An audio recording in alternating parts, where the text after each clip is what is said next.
आम्ही चार बुडकात असते मग तू ये ना तू जर का तीर केलं पोटा दुखू का बोलू केलेलं राईट हा बाय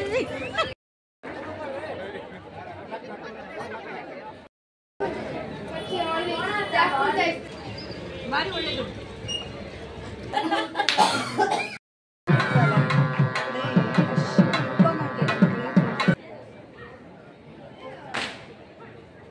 ಇದು ಕೂಡ ಪ್ರತಿ ಹಾಗೆ ಸಿಕ್ಕಿ ಮನೆ ತಗೊಂಡದ್ದು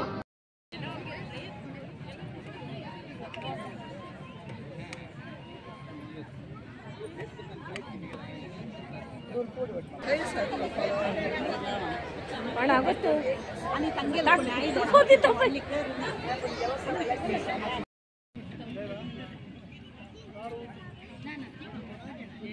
जवान बनावता जा बरी ती सिगल ना गाइड कूड़ा कम कुंबಳೆ ಟೀಚರ್ ಸಿಗ್ಬಿಳೆ ಎಲ್ಲರಿಗೂ ನಮಸ್ಕಾರ ಸಕಡಾಂಕೆ ನಮಸ್ಕಾರ ಕೆರೆ ದೀಪದ ನಂತರದ ದಿನ ಅಂತೇಳಿ ಹೇಳಿದೆ ದೀಪೋತ್ಸವದಲ್ಲಿ ನಾವು ಏನೇನು ಮಾಡಿದ್ದೇವೆ ಅಂತೇಳಿ ಹೇಳ್ತೇವೆ ಬನ್ನಿ ಸೊ ಬೆಳಗ್ಗೆ ಚಪಾತಿ ಮತ್ತು ದಾಳಿ ತೋವೆಯನ್ನು ತಿಂದಾಯಿತು ಈಗ ಮಧ್ಯಾಹ್ನ ಅಂತೇಳಿ ಹೇಳಿದರೆ 10:30 ಸುಮಾರಿಗೆ ಮಧ್ಯಾಹ್ನ ಅಲ್ಲ ಬೆಳಿಗ್ಗೆ 10:30 ಸುಮಾರಿಗೆ ಈಗ ದೇವಸ್ಥಾನದ ಹತ್ರ ಹೋಗ್ಲಿಕ್ಕೆ ಉಂಟು ಸೊ ಅನ್ನ ಮಾಡಿ ಆಯಿತು ಈಗ ಒಂದು ಗುಳ್ಳದ ಒಂದು ಪಲ್ಯ ಮಾಡ್ತಾ ಇದ್ದೇವೆ ಇದಕ್ಕೆ ಕರಿಬೇವು ಮತ್ತು ಒಣಮೆಣಸಿನ ಒಂದು ಒಗ್ಗರಣೆ ಸೊ ನಮ್ಮ ಗಾಯತ್ರಿ ಪಚ್ಚಿ ಅವರು ಇದನ್ನು ಮಾಡ್ತಾ ಇದ್ದಾರೆ ಸೊ ಇದಾದ ಹಾಗೆ ಒಮ್ಮೆ ಹೊರಟು ನಾವು ದೇವಸ್ಥಾನದ ಕಡೆ ಹೋಗುವವರಿದ್ದೇವೆ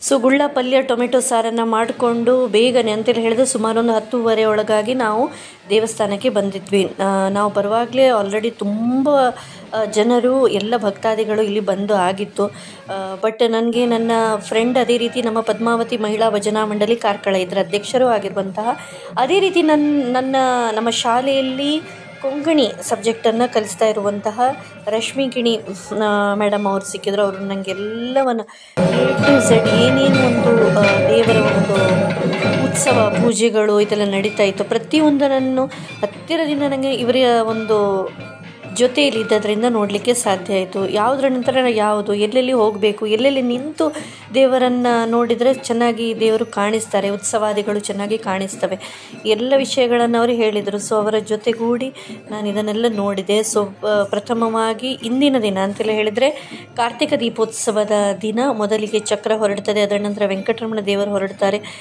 ಅದರ ನಂತರ ವರ್ಷಕ್ಕೆ ಕೇವಲ ಒಂದು ಬಾರಿ ಮಾತ್ರ ನಮ್ಮ ಕಾರ್ಕಳದ ಶ್ರೀನಿವಾಸ ದೇವರು ಹೊರಗೆ ಬರುವಂಥದ್ದು ಸೊ ಇವತ್ತಿನ ದಿನ ಏನು ಸ್ಪೆಷಲ್ ಅಂತೇಳಿ ಹೇಳಿದರೆ ನಮ್ಮ ಇಲ್ಲಿ ಪಡು ತಿರುಪತಿ ಕಾರ್ಕಳ ಅಂತೇಳಿ ಏನು ಹೇಳ್ತೇವೆ ನಾವು ಪಡು ತಿರುಪತಿಯನ್ನು ಇಲ್ಲಿ ಇರುವಂಥದ್ದು ಶ್ರೀನಿವಾಸ ಮತ್ತು ವೆಂಕಟರಮಣ ದೇವರು ಸೊ ಶ್ರೀನಿವಾಸ ದೇವರು ವರ್ಷಕ್ಕೊಮ್ಮೆ ಮಾತ್ರ ಗರ್ಭಗುಡಿಯಿಂದ ಹೊರಗೆ ಬರ್ತಾರೆ ಅದರ ನಂತರ ಒಂದು ಮಾತಿದೆ ತಿರುಪತಿಯ ದಿಕ್ಕು ಅಂತೇಳಿ ಹೇಳಿದರೆ ಕಾರ್ಕಳದಿಂದ ತಿರುಪತಿಯ ದಿಕ್ಕು ಇರುವಂಥದ್ದು ಪಡುವಣ ಸೈಡಲ್ಲಿ ಅಂತೇಳಿ ಹೇಳಿದರೆ ಪಶ್ಚಿಮದ ಸೈಡಿನಲ್ಲಿ ಸೊ ಪಡು ಸೈಡಿನಲ್ಲಿ ದೇವರು ಹೋಗಿ ಅಂತೇಳಿ ಹೇಳಿದರೆ ಅಲ್ಲಿ ಕಾರ್ಕಳದ ಪ್ರಖ್ಯಾತವಾಗಿರುವಂಥ ಭುವನೇಂದ್ರ ಕಾಲೇಜ್ ಇದೆ ಅದರ ಹತ್ತಿರ ದೇವರು ಆವಳೆಕಟ್ಟೆ ಅಂತೇಳಿ ಹೇಳಿದರೆ ಒಂದು ನೆಲ್ಲಿಕಾಯಿ ಮರ ಇರುವಂತಹ ಒಂದು ಕಟ್ಟೆ ಹತ್ತಿರ ಕೂತ್ಕೊಳ್ತಾರೆ ಪ್ರತಿ ವರ್ಷ ದೇವರು ಅಲ್ಲೇ ಕೂತ್ಕೊಳ್ಳುವಂಥದ್ದು ಮಾತ್ರ ಅಲ್ಲ ರವಿವಾರದಂದು ಅಲ್ಲಿ ಯಾವುದೇ ಪೂಜೆ ಆಗೋದಿಲ್ಲ ಸೊ ಸೋಮವಾರ ಮಂಗಳವಾರ ಬುಧವಾರ ಗುರುವಾರ ಶುಕ್ರವಾರ ಶನಿವಾರ ಈ ದಿನಗಳಲ್ಲಿ ಯಾವುದಾದ್ರೂ ಒಂದು ದಿನ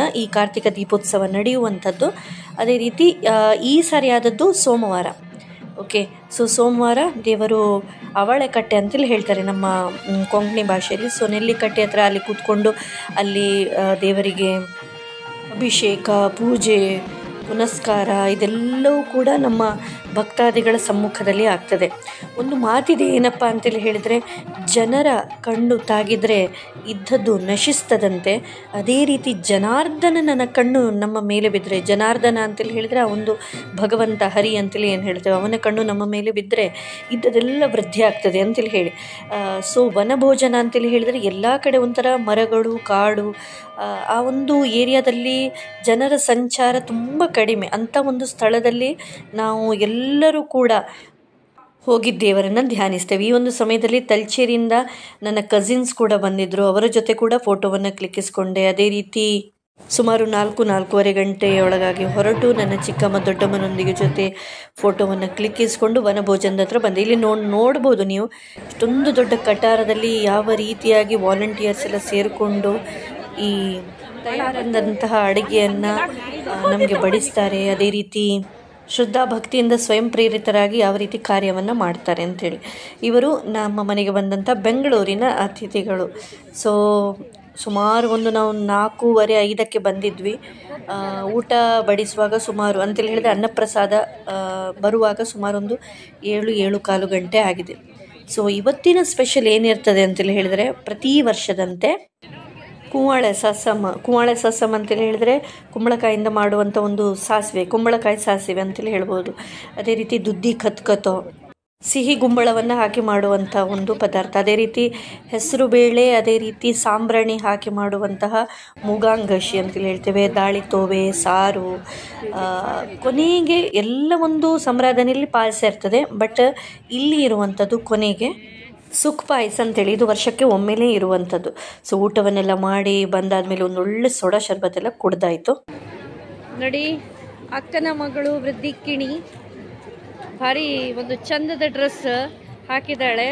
ಅದರ ಜೊತೆಯಲ್ಲಿ ಇದು ನೋಡಿ, ಇದು ಮೊನ್ನೆ ಸಿಕ್ಕಿಮಿಂದ ತಂದಂಥ ಒಂದು ಪರ್ಸ್. ಮತ್ತು ಇದರಲ್ಲಿ ಎಂತ ಹಿಡಿತದೆ ನನಗೆ ಗೊತ್ತಿಲ್ಲ. ನೋಡುವ, ಖರ್ಚಿಗೂ ಗಟ್ಟಿ ಸಿಕ್ಕಿದೆ, ಅದರ ಜೊತೆ ಒಂದು ಲಿಪ್ಸ್ಟಿಕ್ ಇದೆ. ಓಕೆ, ಮೊಬೈಲ್ ಹಾಕ್ಲಿಕ್ಕೆ ಆಗೋದಿಲ್ಲ ಅಲ್ಲ ಮಾತ್ರ. ನೋಡಿ ಎಷ್ಟು ಸ್ಟೈಲ್ ಕಾಣ್ತದೆ. ವೃದ್ಧಿ ಹಾಗೆ ಸಿಕ್ಕಿಮಲ್ಲಿ ತಗೊಂಡದ್ದು. ಇದರಲ್ಲಿ ಮಾತ್ರ ಅವಳು ಕೊಟ್ಟದಕ್ಕಿಂತ ಸ್ವಲ್ಪ ಜಾಸ್ತಿ ಆಗಿದೆ, ಆದರೂ ತುಂಬ ಜಾಸ್ತಿ ಏನು ಇದರಲ್ಲಿ ಹಿಡಿಯೋದಿಲ್ಲ. ಬಟ್ ಹಿಡಿಲಿಕ್ಕೆ ಖುಷಿ ಆಗ್ತದೆ, ಚೆನ್ನಾಗಾಗ್ತದೆ, ಸ್ಟೈಲ್. ಸೊ ಇಲ್ಲಿ ನಾನು ನಿಮಗೆ ತೋರಿಸ್ತಿರುವಂಥ ದೃಶ್ಯಗಳೆಲ್ಲ ಏನಿದೆ, ವನಭೋಜನದಿಂದ ಬಂದು ಡೈರೆಕ್ಟ್ ಇದೊಂದು 5-10 ನಿಮಿಷದಲ್ಲಿ ತಿಂದದ್ದಲ್ಲ. ಒಂದು ಮನೆಗೆ ಹೋಗಿ ಡ್ರೆಸ್ ಚೇಂಜ್ ಮಾಡಿ ಆರಾಮದಲ್ಲಿ ನೆಕ್ಸ್ಟ್ ರೌಂಡ್ ಒಂದು ಸ್ವಲ್ಪ ತಿರುಗಾಡಿ ಅದರ ನಂತರ ತಿನ್ನಲಿಕ್ಕೆ ಸ್ಟಾರ್ಟ್ ಮಾಡಿದ್ದು. ಸೊ ಪೋಡಿ, ಅಂಬಡೆ, ಸೋಡಾ ಶರ್ಬತ್, ಫ್ರೆಂಚ್ ಫ್ರೈಸ್ ಇದೆಲ್ಲ ಒಂದೊಂದೇ ತಿನ್ನುವ ಕಾರ್ಯಕ್ರಮ ಆಗ್ತಾ ಇದೆ. ಪೊಣ್ಸಾ ಫ್ಲೇವರ್, ಹಲಸಿನ ಹಣ್ಣಿನ ಫ್ಲೇವರ್, ಗೌತಮ್ ಸಾಫ್ಟ್, ಭಾರಿ ಒಳ್ಳೆಯದು. ಸೊ ಸ್ವಲ್ಪ ಹೊತ್ತಿನಲ್ಲಿ ದೇವರನ್ನು ಹೊತ್ತು ಸಾಗಿದಂಥ ಸ್ವರ್ಣ ಮಂಟಪ ಏನಿದೆ ಅದು ಹಿಂದೆ ಬರ್ತಾ ಇದೆ. ಇದರ ನಂತರ ರಥ ಆಚೆ ಹೋಗ್ತದೆ, ಮತ್ತು ದೇವರು ಅದರಲ್ಲಿ ಕೂತು ಎಲ್ಲ ಭಕ್ತಾದಿಗಳ ಒಂದು ಆರತಿಯನ್ನು ತಗೊಳ್ತಾ ದೇವರು ದೇವಸ್ಥಾನದ ಹತ್ರ ಹೋಗುವಂಥದ್ದು. ಅದಕ್ಕೂ ಮೊದಲು ದೇವರು ಗೋಪುರ ಅಂತೇಳಿ ಹೇಳಿ ಇದೆ ಇಲ್ಲಿ. ಆ ಗೋಪುರದ ಹತ್ರ ಕೂತ್ಕೊಳ್ತಾರೆ. ಒಂದು ದಿನ ಮಾತ್ರ, ಕೇವಲ ಒಂದು ದಿನ ವರ್ಷದಲ್ಲಿ ನಮ್ಮ ಕಾರ್ಕಳದ ಜನರು, ಭಕ್ತಾದಿಗಳು ದೇವರನ್ನು ತುಂಬ ಹತ್ತಿರದಿಂದ ನೋಡಲಿಕ್ಕೆ ಸಾಧ್ಯವಾಗುವಂಥದ್ದು. ಸೊ ಶ್ರೀನಿವಾಸ ದೇವರು ಆ ಒಂದು ಗೋಪುರದ ಹತ್ರ ಕೂತ್ಕೊಳ್ತಾರೆ. ಅವರನ್ನು ಬಲು ಹತ್ತಿರದಿಂದ ನೋಡಲಿಕ್ಕೆ ಸಾಧ್ಯವಾಗೋದು ಇವತ್ತಿನ ದಿನ ಮಾತ್ರ. ಸೊ ಈ ರಥ ಸಾಗ್ತಾ ಇರುವಂಥದ್ದನ್ನು ನೋಡ್ಬೋದು ನೀವು. ಸೊ ನಮ್ಮ ತಿನ್ನುವ ಕಾರ್ಯಕ್ರಮ ಮುಂದುವರಿತಾ ಇದೆ.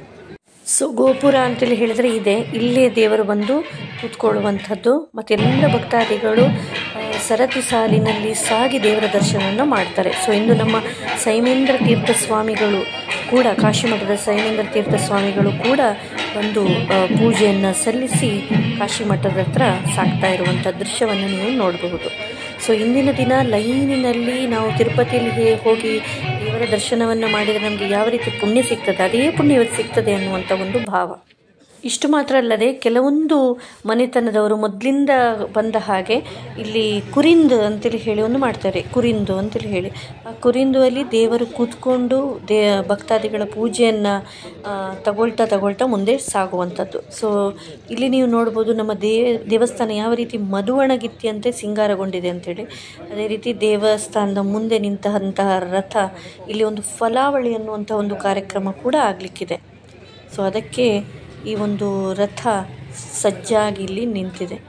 ಇದು ದೇವಸ್ಥಾನದ ಮುಂದುಗಡೆ ಇರುವಂಥ ಕೊನೆಯ ಕುರಿಂದು. ಸೊ ಎಲ್ಲ ಕಾರ್ಯಕ್ರಮಗಳ ಆಗುವಾಗ ಬೆಳಗ್ಗೆ 9-10 ಗಂಟೆ ಆಗ್ತದೆ. ಸೊ ತುಂಬ ಒಂಥರ ನಿದ್ದೆ ಬಂದ ಹಾಗೆ ಆಗ್ತದೆ. ಆದರೂ ಕೂಡ ಇದೆಲ್ಲ ಒಂದು ಕಣ್ತುಂಬಿಕೊಳ್ಳಲಿಕ್ಕೆ ಸಿಗುವಂಥದ್ದು ವರ್ಷದಲ್ಲಿ ಒಂದೇ ದಿನ ಆದ ಕಾರಣ ನಾವೆಲ್ಲರೂ ಕೂಡ ಈ ಒಂದು ಸಂದರ್ಭದಲ್ಲಿ ನಿಂತು ಇದನ್ನು ನೋಡಿ ಮುಂದೆ ಸಾಗುವಂಥದ್ದು. ಇವತ್ತು ನಾನು ನನ್ನ ಅಕ್ಕನ ಮನೆಯಲ್ಲೇ ನಿಂತಿದ್ದೆ. ಅಕ್ಕನ ಮನೆ ಅಂತೇಳಿ ಹೇಳಿದರೆ ಪೇಟೆಯಲ್ಲೇ ಬರುವಂಥದ್ದು. ಅದರಿಂದ ಎಲ್ಲ ದೃಶ್ಯಗಳನ್ನು ನೋಡ್ಲಿಕ್ಕೆ ಆಗ್ತದೆ. ನಮ್ಮ ಮನೆಗೆ ಹೋದರೆ ಒಮ್ಮೆ ನಿದ್ದೆ ಬಂದರೆ ಮತ್ತೆ ಪುನಃ ಬರೋದು ಬೇಡ ಅಂತೇಳಿ ಆಗ್ತದೆ. ಸೊ ಕುರಿಂದು ಅಂತೇಳಿ ಹೇಳಿದ್ನಲ್ಲ, ಇದು ನನ್ನ ಅಕ್ಕನ ತನದವರದು ಅಂತ ಹೇಳಿದರೆ ಗುರ್ಜಿ ಕುಟುಂಬದ ಹಣತೆಯ ಕುರಿಂದು ಮಾತ್ರ ಅಲ್ಲ. ಈ ಒಂದು ಕುರಿನ ಮೇಲ್ಭಾಗ ಏನಿದೆ ಇದು ಏನಂತೇಳಿ ಹೇಳಿದರೆ ತಿರುಗುತ್ತದೆ.